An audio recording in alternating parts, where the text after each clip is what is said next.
Bada bing, bada bing. I'm going to be looking this way. I'm sorry. But usually my fiance's here. Usually he's here. So this is how we're doing it. Okay, let's talk about March 2023. So this is a recent case. This is an ongoing, developing case. There's this news network called... 2023, so a couple months ago. A few months ago. Oh, wow. Yeah. Okay. There's this news network in Utah called Good Things Utah. And it's kind of like a feel-good segment. That's what they do. So they bring on people from Utah and they interview them about their lives. And at the end of the interview, you just feel better about life. You feel like there's hope. There's something to look forward to. So they had this woman on the show. Her name is Corey Richins. And she's like this new breakthrough author in the children's book space. And she's like in a very interesting niche. So her whole thing is that she writes children's books about grief. She's teaching her kids how to grieve the loss of their dad. In the interview, there's like a live audience. There's viewers at home that are watching and listening to how Corey's entire life had changed in the span of like, oh my gosh, just a few moments. She went from being a wife to a widow. She went from like being a mom to this huge family of 5. So they have 3 sons together. And now she's a single mom trying to cope and trying to teach her kids how to process these very, very big emotions that, you know, dad is no longer here because he's passed away. So you're talking about 3 sons and 2 daughters? No, just 3 sons. You say 5 kids.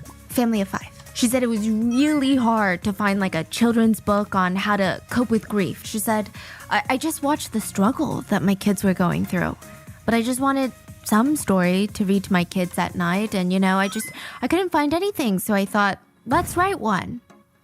She stated, you know, grief is about making sure that their spirit is always alive in your home. It's explaining to my kid that just because dad's not here and he's not present with us physically, it doesn't mean that his presence isn't with us. Dad is still here, just in a different way.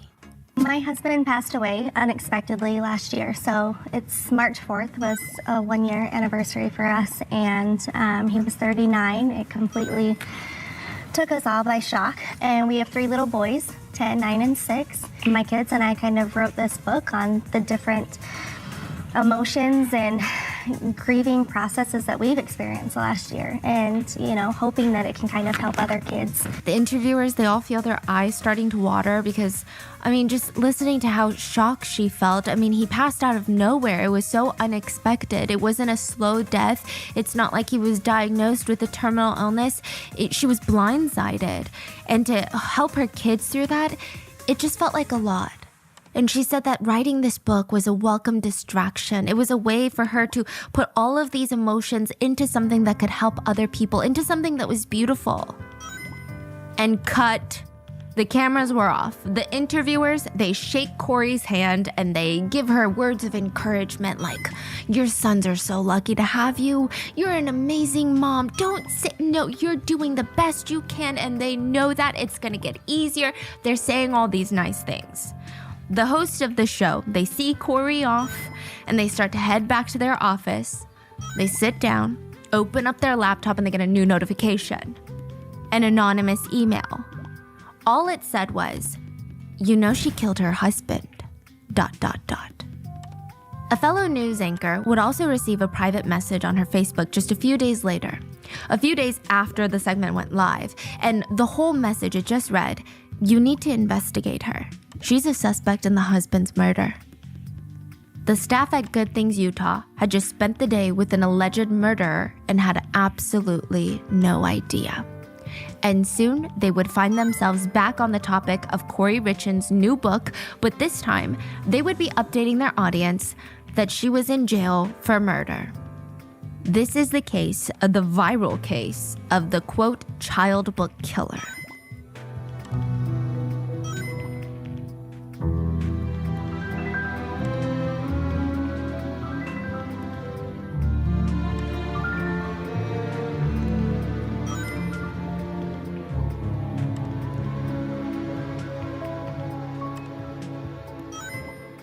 So with that being said, we're in New York right now. I know the background's a little bit messy. We're working on it. I'm sorry. But as always, full show notes are available at rottenmangopodcast.com. A few things to note. At the time of filming this case is still ongoing and there are new developments like every day, every single week. I mean, truly, this case has a couple of upcoming hearings, and I'm guessing it won't go to trial for quite a few months, but there's been a lot of new things that have been coming out. There are also 3 young kids involved in today's case, and we're going to be protecting their names, their identities for the purpose of this episode. And since the trial has not concluded yet, the individual in custody has yet to be proven guilty beyond a reasonable doubt. So any new evidence that comes up could refute some of what we know now, some of the evidence that we have as of now. And lastly, today's case does touch on the topic of drug use disorders. So if you or anyone else is struggling, links to the resources will be listed in the show notes. So with that being said, let's get into it. March 7th, 2023, a new children's book hits the market. It's titled, Are You With Me? Written by a grieving widow. She had lost her husband, and she and her 3 sons are coping with the grief. They're coping with the loss. And she said that she wrote this book to help other kids and other parents that are in the same situation, and they don't have anything to read their kids and to help them get through the pain. The summary of the book reads, a heartwarming and reassuring book that gently guides children through the difficult experience of losing a loved one.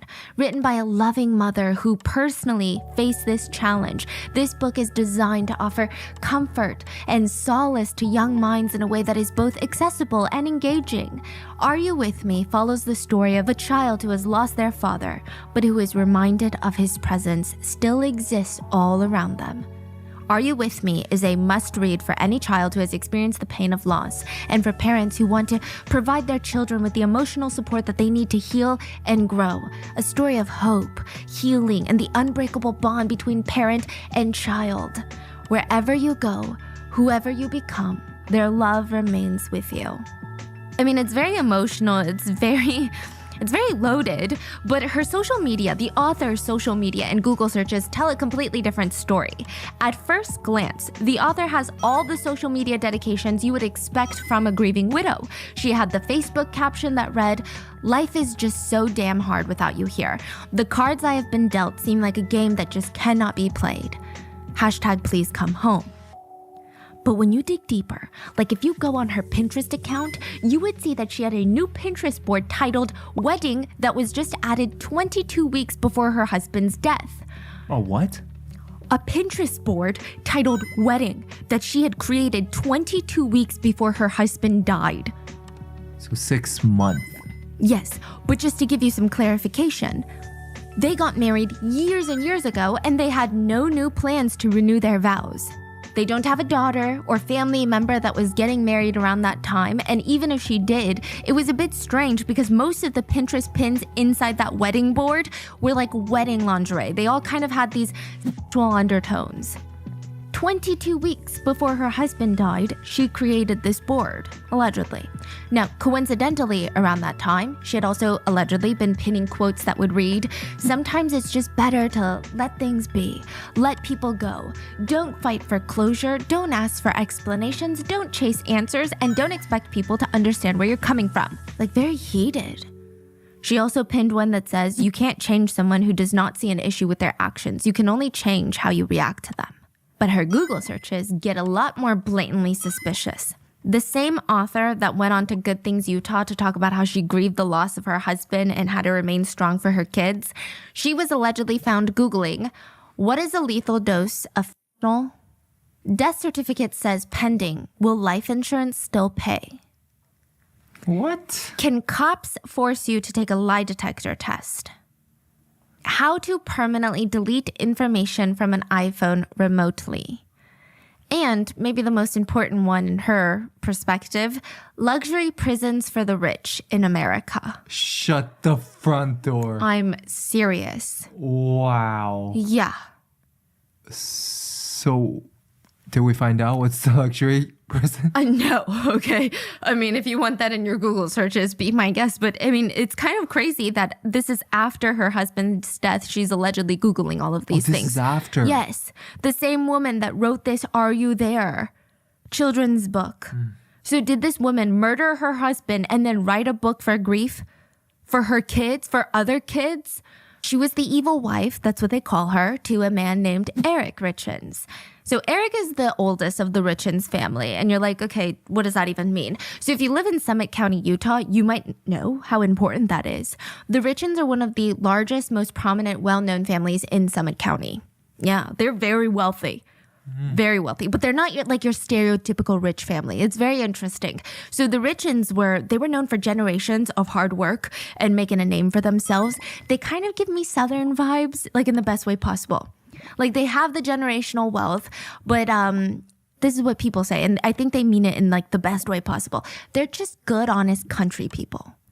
They're people that like to be outdoors. They're not really like your rich city people like trying to shop at Louis Vuitton every day. They're just they're into like animals and being outside.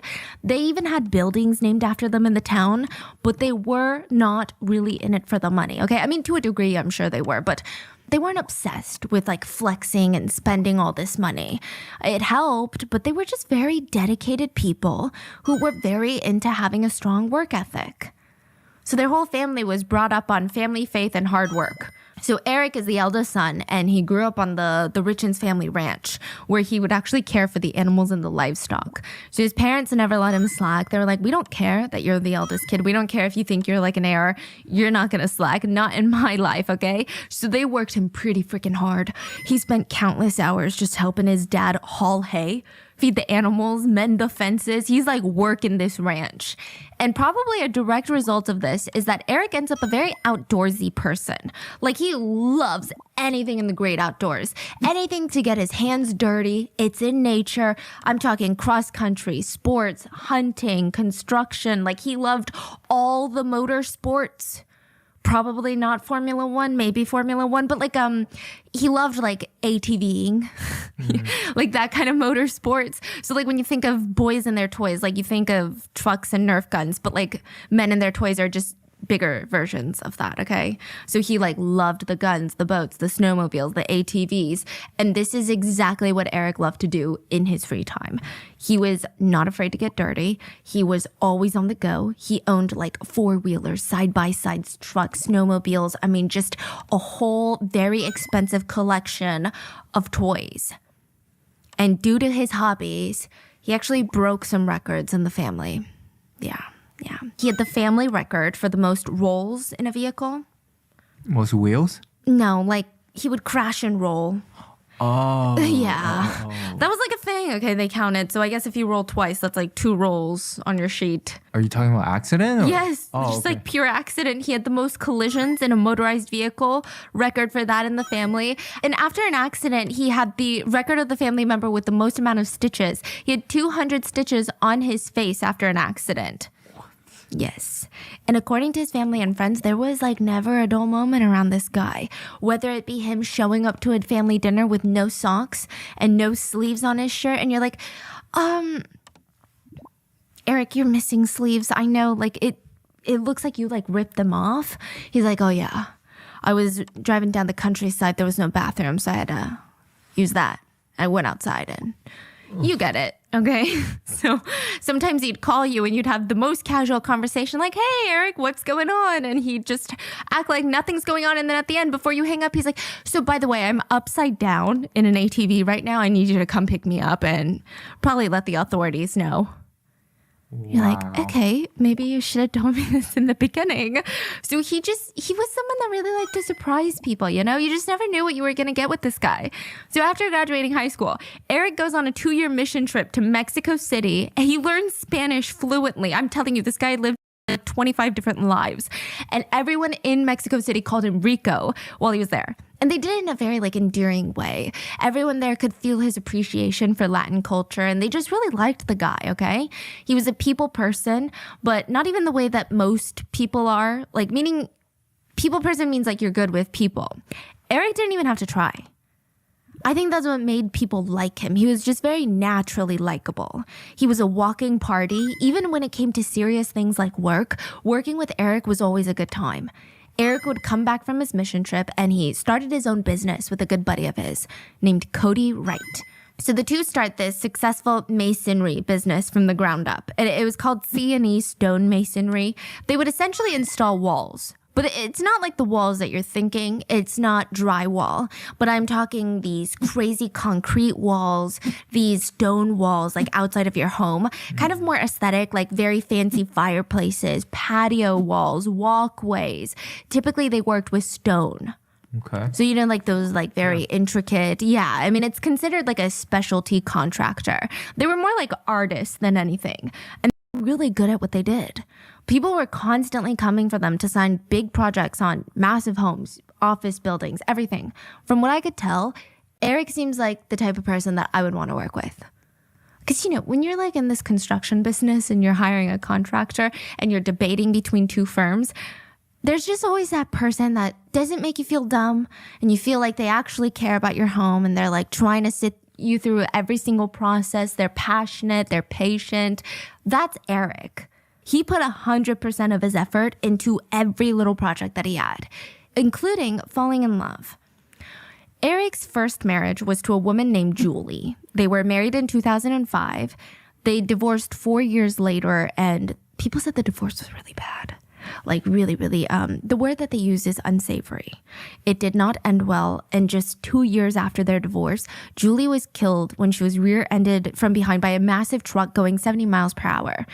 Julie's death is not completely unrelated to this case. Okay, it has nothing to do with Eric's death, but I would say that it's related to this case because, let me just give you the rundown. Her killer was a man that was high on marijuana. He literally had smoked it in his car and the smoke had frosted up the window. And instead of slowing down when he couldn't see, he sped up and was going 70 miles per hour when he hit Julie. And she ended up passing away. Now, like I said, the tragedy is not directly linked to Eric's death, but I would say that it's a huge part of Eric's life. We don't know exactly how he was impacted by his ex-wife's passing, like sudden passing, but I imagine it did something. I imagine it was emotional to a degree. And a big part of how Eric's family responded to that, especially Eric's mom, they just got fiercely protective of Eric. Like, I think it just, you know, when you see someone who's so kind and is such a nice soul and they go through so much heartache, it's almost this primal instinct where you're like, I gotta protect this person. I literally have to shield this person so that they don't experience any more hardships in life because they don't deserve it. That's kind of the feeling that Eric's family had. So Eric was heartbroken and the family feels really, really bad. Yeah. It seems like it. So by the time that Eric is 32, he's divorced. He wasn't really dating much. He didn't have children, which he wanted. And he was just so focused on his work. That's all he was doing. I think it was just hard to find someone that he clicked with. Especially as you get older, you become stronger in like your beliefs and what you like and who you are as a person. It's harder to be impressed by someone. Like it's harder to find someone that ticks all the boxes. Home Depot changed everything. Home Depot. This sounds like a Wattpad story. Just follow me because it's real. Eric is at Home Depot. Again, because he's a contractor. He's always at Home Depot. And he goes to the same one every single time. He actually had an older family friend, Linda King, that was working at Home Depot as a cashier. She's like the mom of Home Depot. That's how everyone saw her. All these contractors would come in every day for work. She would take good care of them. Even if her line to check out was the longest, all of them would wait in line to have their little moment with Mama Linda. And Linda really, really favored Eric. She said, you know, working at Home Depot, you get a lot of these contractor guys, and some of them are really aggressive. Some of them feel like you don't know what you're talking about. Some of them get so upset when you do one thing or they got to wait a little. Never Eric. He was never mad. I mean, even if he had to wait around for an hour for something, never mad. He'd just walk around talking to people. Yeah, just a very nice guy. He was so kind. He would uplift the mood at work, even though he doesn't even work at Home Depot. And one day, Linda spots Eric in her line as usual. But as he's waiting, he keeps kind of like side-eyeing the next cashier over. The new cashier. She's young. She's pretty. And before he could put all of his things down on Linda's belt, she's like, go check it over there. Go. Oh my God. Go to the pretty young girl's cashier. Go over there. He smiles and he goes over there and he ends up getting all of his things and a date with Corey, his soon-to-be wife and soon-to-be alleged killer. Linda thought I was kind of perfect. Like back when they first started dating, they were so adorable. They were so patient with each other. They had like the same sense of humor. Linda said they were glued to each other. I mean, I thought it was perfect. I thought it was a fairy tale romance. I mean, that's what I thought in my pea brain.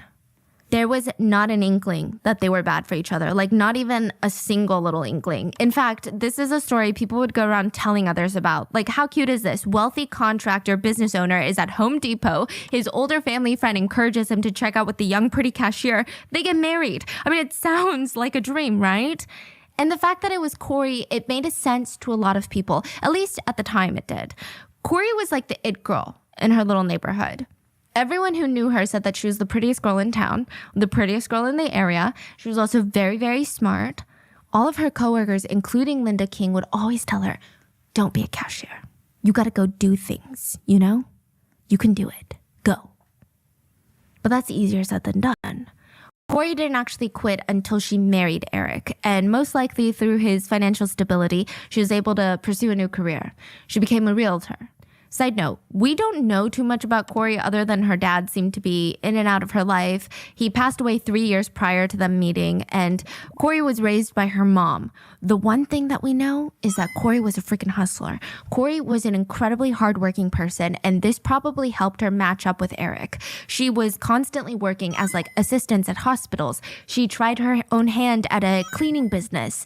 All the while, she's in college getting her healthcare admin degree. She's working at Home Depot. She's trying to follow her dreams of being a realtor. Like, this woman worked a lot of jobs. And back then, Linda remembered being so proud of Corey. Like, just all the accomplishments that she had after leaving Home Depot. She watched them get engaged. She watched them get married in 2013. She watched them welcome 3 young sons into the world. They were like the ultimate happy ending family fairy tale. So Eric grew up in this very religious household, and the whole Richens family, they were members of the Church of Jesus Christ Latter-day Saints, and they continued this into the marriage. It seems like both of the couple, they were quite religious and they were people of faith. We're going to come back to that later. Now, the two settled down in Kamas, Utah. I think I'm saying that right. And the town is very like sleepy suburbia. It's almost as if the town exists in its own little bubble. Like nothing really ever happens in a place like this. But the day that Eric and Corey Richens got married, something did happen. Something that would cast a forever shadow over their whole relationship. On the day of the ceremony, allegedly, Corey was approached by the matriarch of the Richens family, so Eric's mom. She comes by and allegedly she had Corey sign a prenup. And you're like, Stephanie, I don't see the problem with this. Neither do I. It just kind of makes sense, you know? The Richens family, they're wealthy. Corey is just starting off in her career. This is Eric's second marriage. And those who saw Eric go through his first marriage, I think it's alleged that he didn't have a prenup with his first marriage. And it said that he was drained of his love, hope, spirit, and a whole lot of cash after his first marriage. So, I mean, it kind of makes sense. It doesn't feel all that weird. To Eric's mom, she's just trying to protect her son. She's just trying to make sure that he doesn't go through the same thing over again. You can't really blame her. And Corey did not object. She's like, yeah, absolutely. I'll sign whatever you want. Let's sign it right now. So the document and their wedding certificate were signed June 15, 2013. Under the terms of the prenuptial agreement, if Eric and Corey were to be divorced, Eric's assets and Corey's assets would be split as if they were before they were married. So basically, all of Eric's wealth would go back to Eric. Any houses, rental properties that he had, they would all be Eric's. Any cars, vehicles, all of that. And then Corey's wealth would stay Corey's. It's definitely a bit more complicated than that because there's like community property and all these things. But that's the main gist. What was Eric's, and what was Corey's was Corey's. Now, Eric's mom ensured that there would be no mistake in case of a divorce. Like, there would not be another repeat of Eric's first marriage. Under the condition of Eric's death, however, and this is pretty standard in prenuptial agreements, everything that the couple had, including everything that Eric had, would go to the widow or the widower. Again, very normal for a prenuptial agreement because, you know, when you divorce, of course, you don't want your partner to get your things, I guess, because you're divorcing because you don't like them, right? But when you die, you want to make sure that they're taken care of.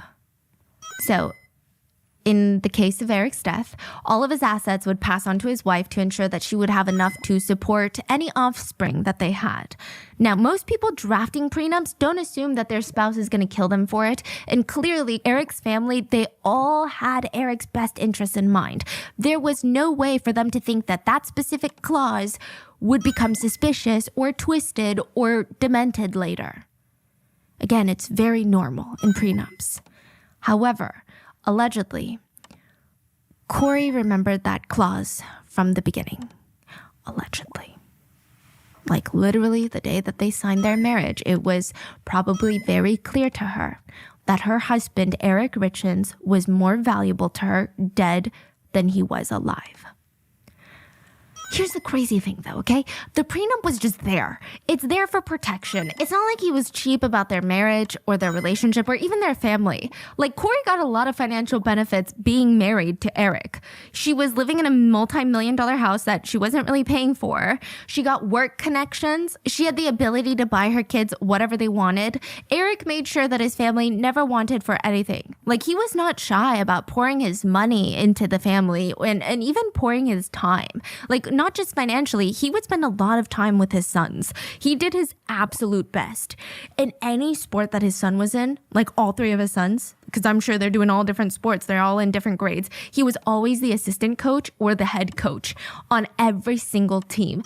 And all the other little boys were so jealous. He was the cool dad that everyone wanted. He was always involved. He was so good at sports. They're like, Dad, why can't you be that good? Come on, get up off the bleachers. Look at Eric. That's the type of dad. And parents even loved him too.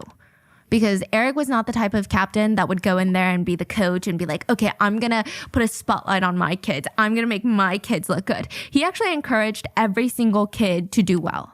And he was just so excited to take his kids fishing, to help them learn archery. Like he was just obsessed with being outdoors and he brought his sons into it. He just really knew how to manage his time and he had a very successful business on top of all of this. It said that he would even help his wife, Corey, with her business ventures too. So side note, I hate attributing a woman's success to a man or a husband, but I do think that Eric helped a lot in her career. And let me tell you why. When you're a realtor, especially in a place like Utah, where Utah, from what I hear, is such a well-connected place. Everyone knows everyone. Everyone's got a friend in every industry, right? To build up your clientele, so incredibly difficult. But very, very quickly, Corey was successful in selling and closing in a lot of luxury homes in Utah.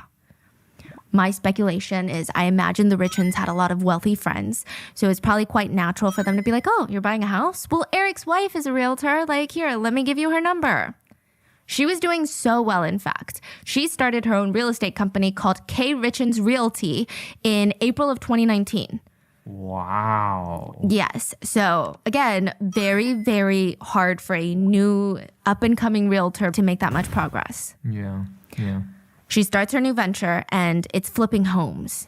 It made a lot of sense business-wise. So with Eric's contracting business, his knowledge in the industry, his connections, and Corey's real estate license and her ability to gauge prices in the area and see what's up and coming, it just kind of made sense. So she's doing very well herself at this point. Very well. She's making money, has her own business. Like, it doesn't seem like she's struggling financially. Not at all. Yeah. So on paper, they were like the power couple duo of real estate. And it said that they made quite a bit of money flipping homes. And I'm sure that, well, I speculate, this is a personal speculation, that most of the money would be going to Corey because it's under her business. And like the prenup, Corey's wealth is Corey's wealth and Eric's wealth is Eric's wealth. So they would purchase these cheap homes, renovate them, put them up for sale for so much more than what they bought it for, and they would pocket the profits. Then they would repeat. Both seemed to be involved in the business, and a lot of times it would lead to fights. The most recent one prior to Eric's death, literally like days before Eric's death, was about a McMansion from hell. Let me tell you, okay, this McMansion from hell is a $2 million mega mansion, but the type of ones that look mega produced, overscale, a mini castle, but just like you go on Photoshop and you just widen it and you lengthen it. It just looks like a very kind of a weird looking house. Okay. It's a McMansion. It's a pretty tacky home. But not only that, for $2 million, It's not even finished. It's just walls and windows. There's no drywall on the inside. Everything is that like scratchy wood. There's no flooring. There's no lighting. I mean, it looks like the house is probably made from very cheap materials. Just everything looking at pictures of this house, it screams a money pit, and I'm not even in the real estate business. The house is sitting on 9 acres of unlandscaped land. There's no pool, there's no landscaping, there's no fence, no gate, and it's not in an established neighborhood. If you look at a Google Maps picture of this McMansion from hell, it's smack dab in the middle of nowhere. I would be terrified to live in the middle of nowhere like that. And I'm not talking the middle of nowhere as in like, oh my God, it's like the countryside. No, that's beautiful. I'm talking, it looks like you drive off a highway and there's like businesses nearby, and you drive down a road and then it's just your house, no other houses. Just like you and 9 acres of unfinished land and an unfinished home. Can you just imagine how much money needs to be poured into a project like that to flip it? And then when you flip it, imagine how small your clientele, your potential buyer pool becomes, because how many people buy $10 million homes? How much could you really sell it for? And the amount of time that you would have to pour into this project, it would be a behemoth to finish. It was honestly a dumb idea. Everyone who knew anything about real estate was like, that's a really dumb idea. There's a reason that no one's buying that unfinished house. And she bought it? She was like, I need to buy it. She just loved it. She loves 20,000 square feet of unfinished home in the middle of nowhere. And Eric is like, that is the dumbest business idea I've ever heard in my life. We are not buying that. Like, that's not happening. Like, can you imagine the show that you are getting yourself into, the black hole of money spending? Like, oh my gosh, I don't even know if banks want to be involved in this. It was bad. And you would think that if Corey is going to take advice from anyone, it would be her husband, who has a very successful multi-million-dollar business that's connected to this industry, that's almost directly related to the real estate industry. Corey was hooked on this house. Hooked. I don't know if she thought this was going to up her prestige in the business world, where she goes from regular house flipping person to a real estate developer, if that's what she's imagining in her head. I don't know why she's hooked on this home, but she's like a dog barking up a tree, cannot get over this house. Now, can I just say something? I don't even think that she's that great at her job. So I don't think that she would be capable at flipping this $2 million house. And that's a personal opinion, but I will back it up with something. Lawsuits were filed against Corey by a couple who bought a home from her. And they stated that the house was sold to them under the impression that it was fine, but it had significant leaks and toxic mold growing in the home. And it said that these were pre-existing conditions due to improper installations. So these are hazardous levels of fungus in the basement, as well as other areas of the residence. And they didn't find out through inspection? No, I guess not. And it's... Then that's inspection's problem. Okay, mister. But they're saying that Corey knew. Oh, she withheld the information. Yeah. Oh, and wow. then she like covered it up. Oh, that's shady. Yeah. So that's what they're alleging in the lawsuit. I don't know where it's going to go because, you know, when it comes to stuff like housing, it can get very emotional, and I don't know what's going on, but I'll just say, I don't know if she knows exactly what she's doing. So just bear with me. Eric vehemently denied his wife's request to purchase and flip the McMansion from hell. I feel like he had to be involved. He was involved for some reason. It's not like Corey could just go and close on the house herself. He was involved, and I'm not exactly sure why, and I'm sure it's going to come out during the trial. So the two are fighting so much about it that Eric decided that he would just go ahead and pretend to buy the house. He would put in a super lowball offer on the McMansion from hell just so he could show Corey, like, look, I'm doing something, all right? But he had zero intention of closing on this house. And if you've ever purchased a home, it's typically a long, drawn-out process where you have banks, inspectors, realtors, everybody's involved. Putting in a lowball offer is basically doing nothing because most likely the sellers won't take it. And even if they do, there's contingencies, there's inspection periods. It's a lot. So Eric tells his family that he has no intention whatsoever of actually purchasing this home. He was going to be telling Corey very, very soon. So that means Eric is about to deliver some very bad news to Corey. March 4th, 2022, Eric is found dead. And there is a discrepancy in the 911 call. Some say that it is more than a discrepancy. It's a blatant sign of guilt, but I will let you come to your own conclusions. March 4th, 2022, 3 a.m. 911, what's your emergency? The call was coming from the Richlands residence, and Corey was explaining to dispatch that her husband was cold on the floor of their bedroom and she was freaking out. She thought that he was dead.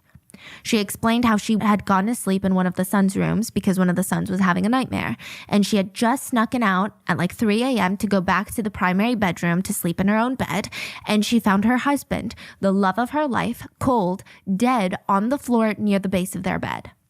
She told them that she tried to do CPR, but he was cold. He was cold.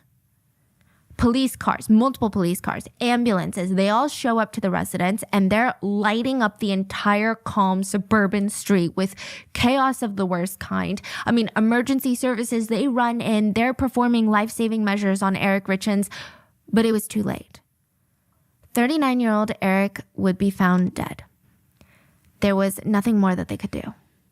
And after a moment of silence for Eric, after the medical team and the police felt that disappointment of having to tell another grieving family member that their loved one is gone, they noticed it. The discrepancy.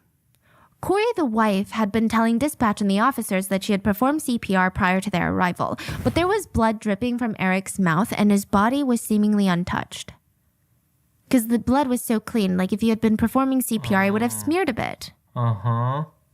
They did not believe that she had performed CPR on her husband.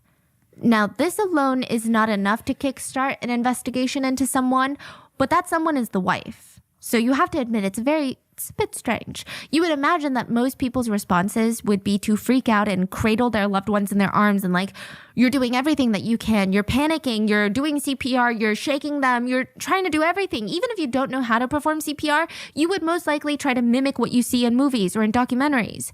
I mean, of course, there's exceptions to this.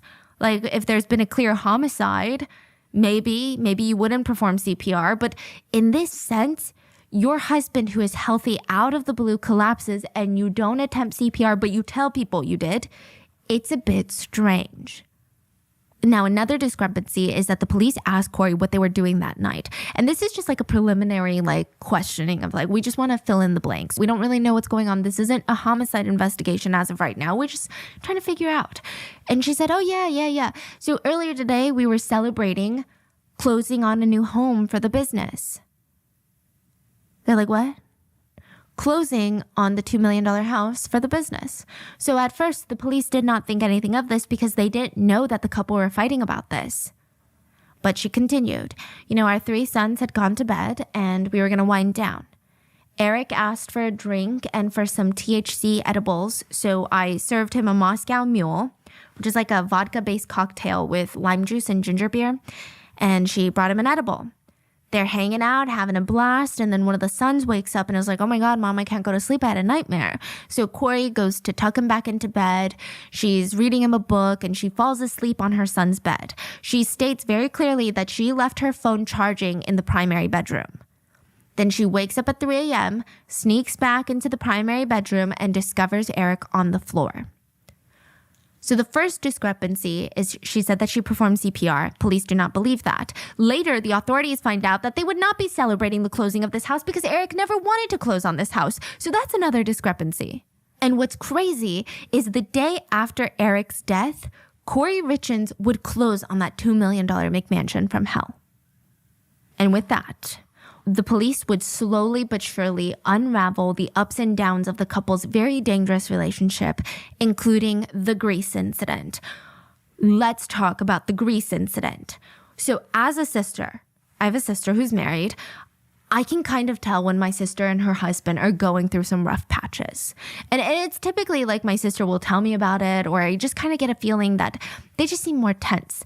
And most likely it's an unforeseen life obstacle, or when they first had kids, their identities are shifting, they're becoming parents, but nothing is too alarming about it. You expect that in a marriage. It's not going to be great all the time. But Eric's sisters were shocked at just how bad Eric's marriage was getting. He informed his sister that he would be making her the beneficiary of his will and estate. So even if he died, Corey would be getting nothing.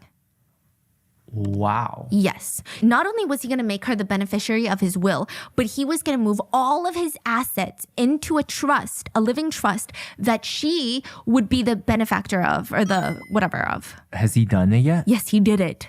Oh 3 my years gosh. before he passed away, Like secretly? secretly. Wow.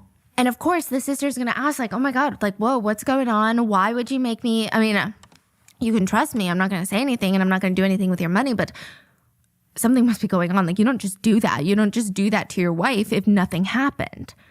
He states that Corey had allegedly started stealing from him back in 2016. She was taking money from Eric's accounts and racking up debt in his name without him knowing. Allegedly doing so she could fund these really bad real estate house flipping ventures that he was not on board with. Corey had allegedly pocketed $100,000 from him, borrowed over $30,000 from his credit cards, and borrowed about $250,000 by using a fraudulent power of attorney. Basically like signing for personal loans because she had power of attorney. Yeah. Okay. She forged his initials on documents that allowed her to act on his behalf without his knowledge. Court documents filed by prosecutors don't disclose the exact date that Eric found out about Corey stealing, but we know for sure that by October 2020, Eric had met with a divorce attorney and an estate planner. It said that Eric confronted her about it and Corey admitted to taking the money. She apologized to her husband and all of that, but she probably had her fingers crossed behind her back because she just kept doing it. Like she was not going to stop anytime soon. About this in bits and pieces throughout the years. And however, something in 2020 would scare Eric so profoundly that he opened up to Katie and told her everything that had been going on behind the scenes. So you know how Eric changed his will so his sister would be the beneficiary instead of Corey? He also changed his life insurance beneficiary. He made his business partner, Cody Wright, instead of Corey, the beneficiary. What? The reason being is he felt like if he passed, the money from the life insurance would buy Eric out of the business so that C&E would still go on to be successful without selling to a third party, without bringing in another partner. So, this just is another thing that shows how much Eric cared for the people in his life. And this is another thing, like I was saying, the prenup is there, but Eric was not a cheap person. He was not someone that was stingy and nickel and diming because he was rich and you were not. Like he genuinely cared for the people in his life. Money was not the ultimate end game for him. He cared about his legacy and his business and all these other things. In January 2022, just a few months before Eric's death, Corey had found out that Eric had removed her from the life insurance policy. She allegedly logged into Eric's life insurance account and changed it back. Changed it from Cody back to herself. That's crazy that you can just change it like that. I know. Like, what? That should not be okay. Yeah. Yeah. What? Yeah. So after finding out about this, Eric is feeling very uncomfortable. He draws up a new living trust to give him some peace of mind, and he did this without telling Corey. He changed all the beneficiaries from literally everything from Corey to his sister Katie and his business partner Cody Wright. And it's important to note that Corey would not even be able to think about touching his business if he passed. He made sure of it. He was adamant about it. The Richins family legacy ran deep. The Richins, the siblings, they were raised to be fiercely loyal. So it was very clear that Eric trusted his sister and Cody way more than he did his own wife. And this distrust would be confirmed in early 2022 when Eric was alerted that Corey had gone into his account and changed it back to her name, right? So this is bad. He's letting his sister know everything that's been going on. He's like, she knows now. And I don't know what she's going to do now that she knows. So as of right now, just to make it very clear, Corey knew that he had changed his life insurance beneficiary to his business partner. But as of the day of his death, she is under the firm belief that the prenup is still in place and that she will still be the beneficiary of all of his assets. So his assets are one thing, his life insurance beneficiaries are another thing. She had no idea that he had transferred all of his assets to a living trust. Eric confided in his sister that he was afraid that his wife would kill him for his money. Now, this concern is undeniably valid. Not only would Corey receive the house, the kids, the cars, all of Eric's snowmobiles, the man toys that he loved a lot, she allegedly would also gain half of his business that's estimated to be millions of dollars. And I think, a reported total of at least 4 different life insurance policy payouts. Payouts reportedly bought between 2015 and 2017, only 2 years after they were married, and the aggregate death benefits were close to $2 million.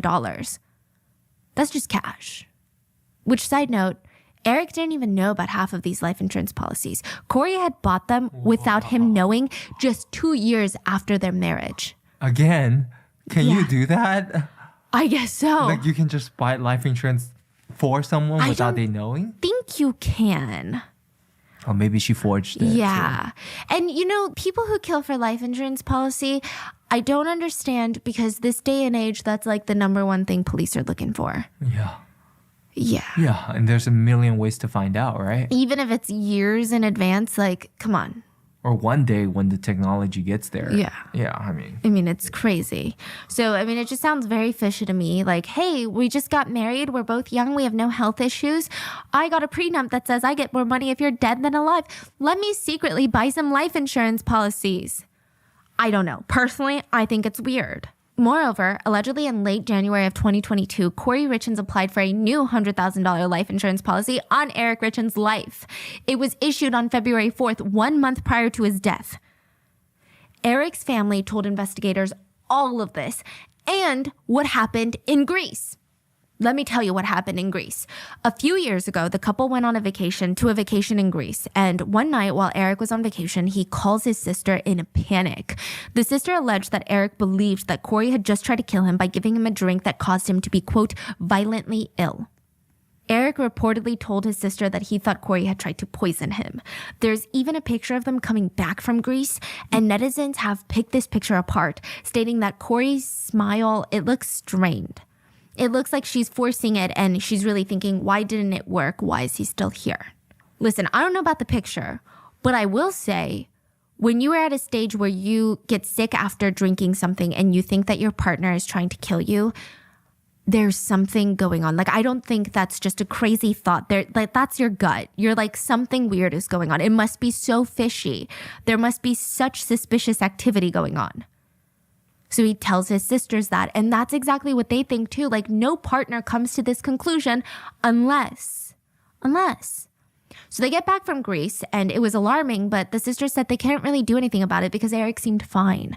He didn't seem like he wanted to talk further about the incident, and so everyone just kind of assumed maybe he was being dramatic, maybe they had gotten into a fight and he had gotten food poisoning while traveling, and it just all kind of merged. Maybe he came down with a stomach bug. There's genuinely probably a million other plausible explanations to why he felt sick versus your partner is trying to kill you, right? But it stayed in their minds. So this incident was staying in their minds, especially now that Eric was dead. And this uneasy feeling would only grow because autopsy reports were revealed. Eric Richins had died from an overdose of illicit fentanyl. Now, the examiner also concluded that Eric Richins had 5 times the lethal dose of fentanyl in his system at the time of his death, and all of it was consumed orally. Okay, so a quick thing about fentanyl. It's a synthetic opioid. It can be sold on its own or in pills or in a liquid form for injections, and the side effects are similar to heroin. That's what it's said, but it's not. And let me tell you why it's not similar to heroin. It is 50 times more addictive than heroin and 100 times more addictive than morphine. Think of it as there's 2 types of fentanyl, pharmaceutical fentanyl and illicit fentanyl. Illicit being illegal or like street. The huge difference between the two is that medical grade propofol and they're manufactured by some of the world's most knowledgeable scientists employed by pharmaceutical companies and are used mostly during a surgery when a patient is under anesthesia. Side note, that is why anesthesiologists make some big bucks in the hospital. They are some of the highest paid doctors because their job is quite literally teetering you on the line of life and death with these types of drugs. They have to go through at least 8 years of school and 4, if not 5 years of residency. Like, these protections are put into place because these types of drugs, including fentanyl, is so dangerous. So if that's how dangerous medical grade fentanyl is, imagine how dangerous illicit fentanyl is. And it is one of the most terrifying things that's happening to our world right now. And it's oddly not that talked about in the younger generations. I hear a lot of older people talking about it, but it is tearing families apart. It is ripping loved ones from one another. It is taking countless lives. It's truly scary, not just because it's more addictive than other substances, but right now, a lot of bad people out there are selling drugs with fentanyl cut into it. Meaning, let's say you're buying powdered sugar from the guy from the alleyway. You know, it's not powdered sugar. It's very cheap to produce. And it is so addictive, more addictive than powdered sugar. So you're going to keep coming back to buy that powdered sugar from that guy. And if you guys have been following the news, you know how bad this is. I mean, fentanyl has risen in the ranks of the leading causes of American deaths.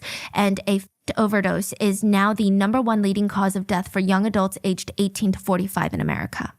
What? It's that bad. It's like a serious, serious epidemic right now. And how this applies to Eric's case is authorities are able to distinguish between the two in one's body, whether it's medical grade fentanyl or illicit fentanyl. And Eric's was illegal fentanyl. So they had to run through all the possibilities. Maybe Eric is abusing other substances that had been cut with fentanyl and he died from an overdose. Maybe he took the drug and the fentanyl knowing that he would die. I mean, there's just a lot of possibilities that they have to run through. The police bring in Corey and they ask her, this is like immediately after his death, is Eric on any medications? Again, I think they are trying to get the right answer from Corey, but they're also trying to gauge her reactions and how someone responds to these types of very regular questions. She stated that Eric was indeed on some sort of medications, but she had no idea where they were. She said, and I quote, "The maid just puts them in random places." She followed this up by informing the police that Eric had, quote, "a pain pill addiction in high school, but I don't think he's had any substance abuse issues since then." Kind of planting a seed. So a few weird things to note, okay, about her response. Corey and Eric had 3 little children at home. So if there are young kids in the house, why aren't the meds being put in a child-proof location in a specific spot? And how are you as a mother just so casually saying, "I didn't know where they are, the maid just puts them in random places"? You're a mom. Like, that sounds insane to me. And second of all, most people are saying, if I had a partner that just died, I'm not telling the police that he had a substance abuse problem in high school, even if it's true. I'm not telling them that. Why would I tell them that? It's in my best interest not to tell them that because I want to know what happened to my husband. I don't want them to chalk it up to it's probably substance abuse, case closed. That's very true. So it's like she's planting a seed almost. Yeah.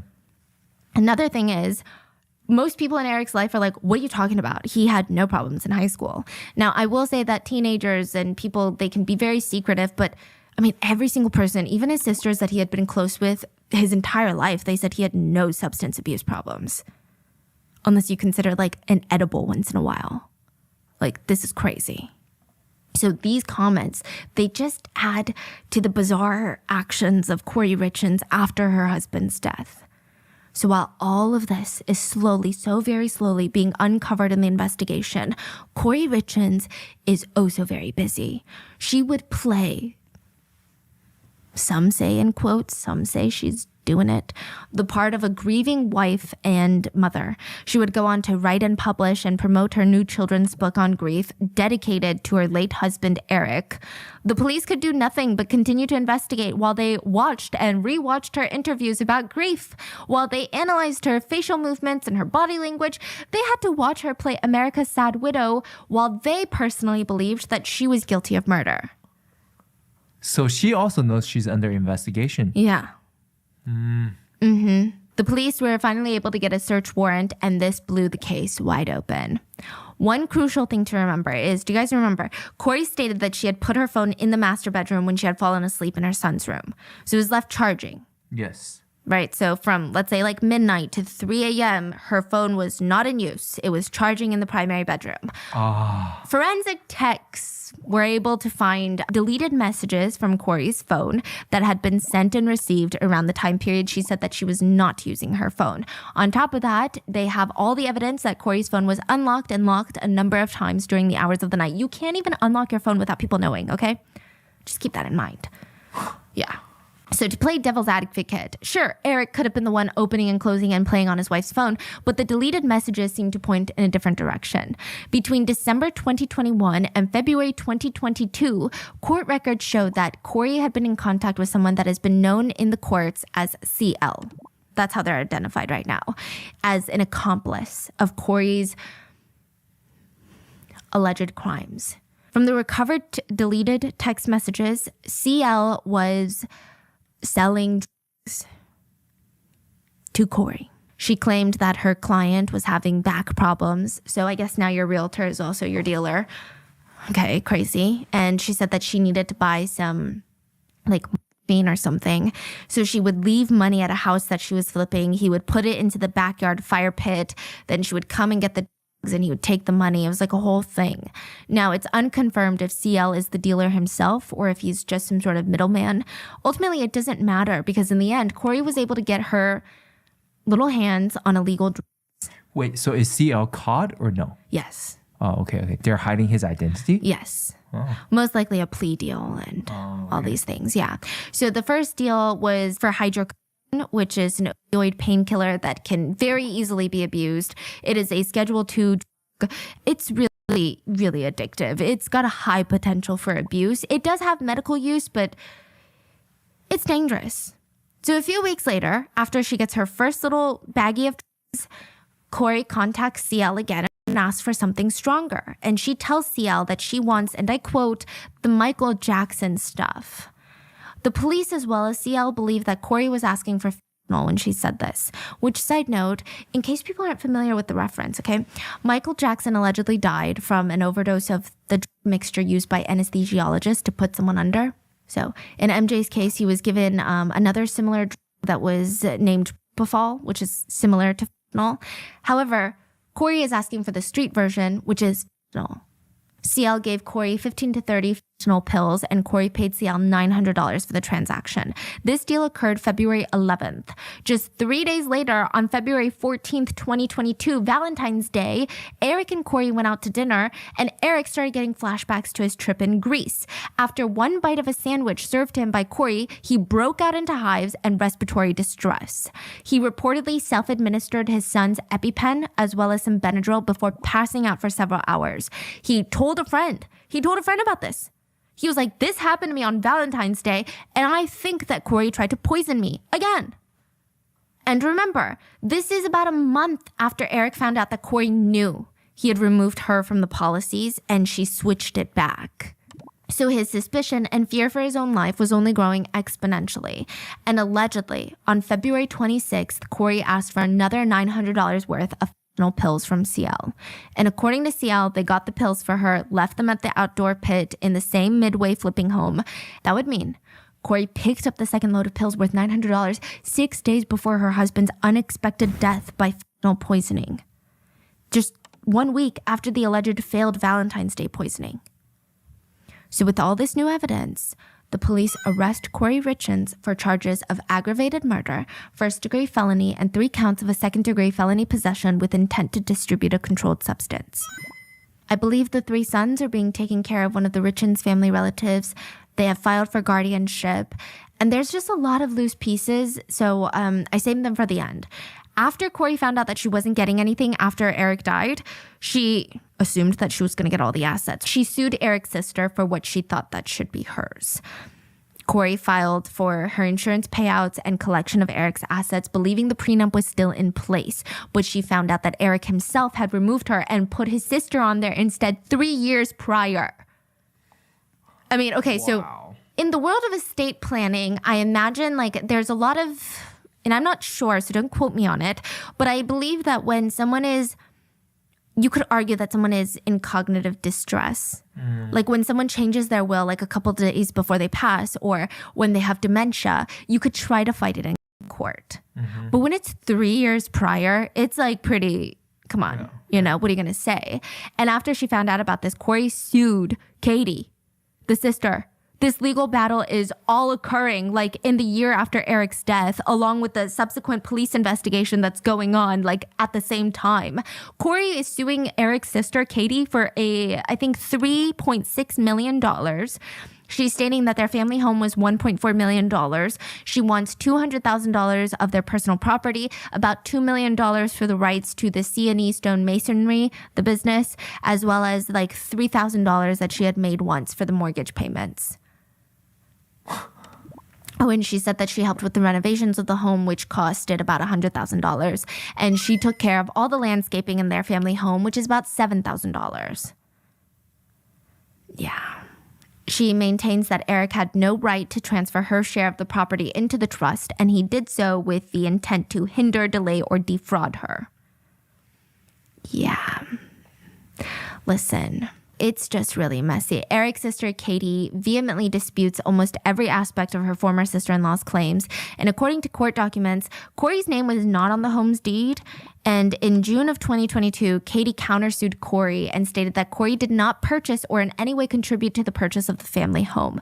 Evidence of this was the fact that she was just a cashier at Home Depot, and sure, she could have saved up money, but it's a very expensive home, and there's no proof that she had contributed that much money, if that makes sense. Katie also states that she's not trying to get money from Corey by filing this countersuit. She simply wants the claim dismissed and wants the attorney fees and court costs paid off. That's it. What's even crazier, it's also been alleged that the morning after Eric had died, the day that Corey had closed on the McMansion from hell, she held a gathering to celebrate Corey's new business venture. The day after the death? Yeah. Wow. So there are allegations that Corey physically assaulted Eric's sister once she found out that she wasn't getting any assets. But the only source I could find on that claim was the Daily Mail. So I don't know. We just have to wait and see where the lawsuit goes, as well as the trial. The case went very viral because, well, you have the children's book, the interview that Corey had on Good Things Utah, and a lot of netizens have picked that interview apart. They noticed that Corey was strangely wearing this big brown leather jacket with a hood. There's a reason you never see people on TV wearing hoods, unless it's for a show. For an interview, you never see people wearing hoods. What's a hood? Hoodie? Like a hoodie. So she's wearing a hoodie and then a brown leather jacket. You don't see that outfit a lot on cameras because it's very heavy for these interviews. It's up to your neck. It kind of makes your proportions not look great. She's also sitting with her legs crossed and her hands holding her legs. And a body language expert named Patty Woods said, again, this is not very standard clothing for an interview. And typically, these producers will tell you kind of the general vibe of what to wear, right?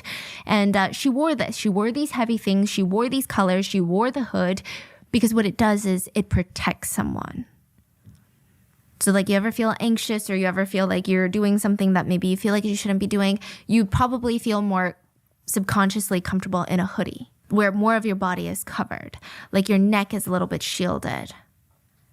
You feel like not all of you is exposed. Netizens were also very quick to feel like she wasn't that emotional during her interview and she wasn't wearing her wedding ring, which again, it could be very normal things, but it just kind of rubbed netizens the wrong way in hindsight after she was arrested. Now, the body language expert, again, in hindsight, said that she just doesn't seem very passionate about her message. Even when she's talking about her kids, she doesn't smile genuine smiles. She doesn't move forward towards the host, which is a sign of I'm opening up to you, I'm being vulnerable with you, and I'm very attentive. It just felt very detached. Again, as for body language, I'm not a huge fan of picking it apart, and everything can make sense in hindsight, but I just wanted to include it because I know a lot of you guys would want to know. Now, a lot of people also believe that Corey's book title and theme are also revealing. One netizen wrote, I feel like she wrote the book to minimize what she did. It's almost see, he's still here. It's not that big of a deal that he died. It's fine because he's still here. So I guess they're saying psychologically, the content of that book is also kind of strange. I don't know. I'm also just curious about why she wrote a book. Okay, so there's some speculations. The main speculation people think is that she wanted to profit. She did the murder for money. Allegedly, she murdered for money. And now she's thinking, okay, this is my way to fame and money. And technically, it's a very marketable background story for a children's book author. Wow. And then some people say that it's probably a mixture of that and she's a narcissist. That's just pure greed, all right? Just That's pure evil. Evil greed. One more thing. Yes. You were saying that she was looking at weddings? Yeah. Okay. So it is alleged that she was probably having an affair. And this was the perfect way for her to be a rich bachelorette who could go on and move on with a new man or be single again. Yeah. Okay. Because a lot of people in their lives also allege that she was having an affair. There was recently a trial hearing a few days ago, and side note, Corey pled not guilty. But Amy Richins, Eric's sister, shared a victim impact statement, and she said, "Eric is gone, and I'm brokenhearted. He was my best friend and protector. I can never talk to him, never hug him, never even be a part of his life." She also alleged that Corey would tell the kids that Eric, their dad, didn't like them and that the Richins family were evil and didn't like them. And she would constantly try to use the kids to her advantage. She would constantly manipulate them into being away from their own father and the father's side of the family. And she said, "I never knew evil like that existed. How can someone value human life so cheaply? I cannot comprehend it." I just feel bad for the family because it doesn't seem like Corey is going to go down easy. So far, her attorneys have alleged that Eric had been cheating on her as well and that he wanted her to be a stay-at-home wife and homemaker. And because she was so successful at her real estate business, he was feeling threatened. Yeah, she's also making a big deal and stating that she believes the Richins family hired a PI to stalk her before the arrest. So, I don't know. I think it's just going to be very messy. And it's just ultimately like the kids are the biggest victims in this. But that is where we are now. And as for Eric Richins, not only was Eric an amazing member of his own family and a natural-born entrepreneur and a protector, but he was very faithful to the LDS faith. And from my understanding, it said that when a member of the LDS faith dies, they will join their God and their family later in eternal heaven, where they're joined by their kids, their parents, their siblings. And so I hope that he's there, and that one day after his children have these long, healthy, happy, full lives, they will be together again. So that's it for today's case. Please stay tuned for any updates, and I'm interested to see what you guys think about the case so far. But I'll see you guys in the next episode on Wednesday. Please, please be safe. Bye.